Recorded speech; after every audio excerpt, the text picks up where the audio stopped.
ঋতুপর্ণা, আজকে তোমাদের ঘর, মানে আমি এই কারণে বলছি যে আর্টিস্ট ফোরামের সবাই মিলে, বুম্বাদাও সেই কথা বলছিলেন সাংবাদিক বৈঠকের সময়, তুমিও বললে, আমি খেয়াল করলাম যে সবাই মিলে তোমরা আজকে যেটা গতকাল করেছো, একেবারে ম্যাজিক মোমেন্টস মোশন পিকচার্সের বিরুদ্ধে 0 এফআইআর দায়ের করেছো। কি দাবি তোমাদের, কি চাইছো তোমরা?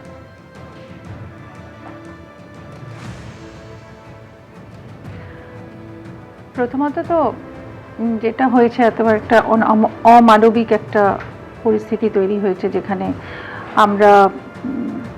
আমরা জানি না এটাকে কিভাবে অ্যাড্রেস করব, কারণ আমরা এমনিতেই ইমোশনালি খুব ডিস্টার্বড হয়ে আছি।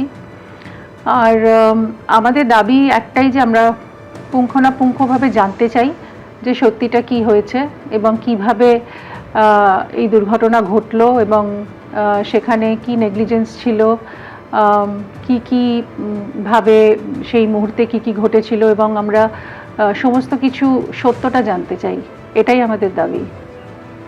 না, আমি এইটা আপনার কাছে ঋতুদি জানতে চাইছি, এই একটা ইস্যু তো হচ্ছে যে সত্যিটা জানতে চাইছেন, আর একটা কর্মবিরতির ডাক, সেটা হচ্ছে সুরক্ষার দাবিতে। সুরক্ষাটা দেবে কে, মানে এই দাবিটা কার কাছে আপনারা রাখছেন? হ্যাঁ,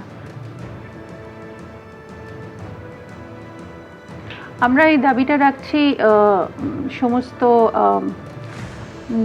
প্রোডাকশন হাউস, চ্যানেলস, প্রডিউসার্স এবং যাদের কাছে আমরা কাজ করতে যাচ্ছি, যাদের সাথে আমরা কাজ করতে যাচ্ছি, যাদের তত্ত্বাবধানে আমরা কাজ করতে যাচ্ছি, আমরা তো শিল্পী, আমরা তো আমাদের সমস্ত সামর্থ্য দিয়ে আমরা শৈল্পিকভাবে নিজেদেরকে তুলে ধরি, কিন্তু শিল্পীদেরও তো একটা রক্ষা কবচ চাই। সেই শিল্পীদের রক্ষা কবচটা কারা দেবে? যাদের জন্য কাজ করছি, যাদের জন্য আমরা ইমোশনালি ইনভেস্টেড হচ্ছি, সেখানে আমাদেরও তো একটা প্রিকশনের জায়গা আমাদের ঠিক করে রাখতে হবে।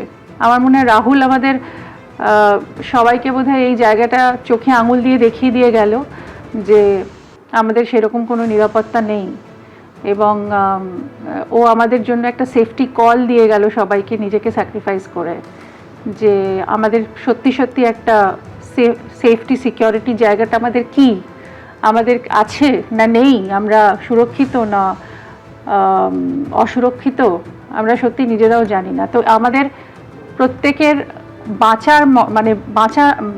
বাঁচার আর মরণের একটা জায়গা কোথাও তৈরি হচ্ছে, যেখানে আমরা বুঝতে পারছি না যে আমাদের অস্তিত্বটা এক্স্যাক্টলি কিভাবে দাঁড়িয়ে আছে। কারণ আমরা এত ইনভেস্টেড থাকি ইমোশনালি। সত্যি কথা বলতে কি, একটা শিল্পীর সবচেয়ে বড় জায়গা হচ্ছে আমরা শিল্পর পিছনে ছুটতে থাকি, সেখানে আমাদের জ্ঞান থাকে না যে আমরা কি করছি। আমরা শিল্পীরা, টেকনিশিয়ানরা, ক্যামেরাম্যান সবাই, মানে আমরা একটা কেন ভালো শটের জন্য অনেক কিছুই, মানে তখন আমাদের মাথায় কিছু থাকে না, আমরা শুধু সেইটা শিল্পী সত্তার দিকে দৌড়ই।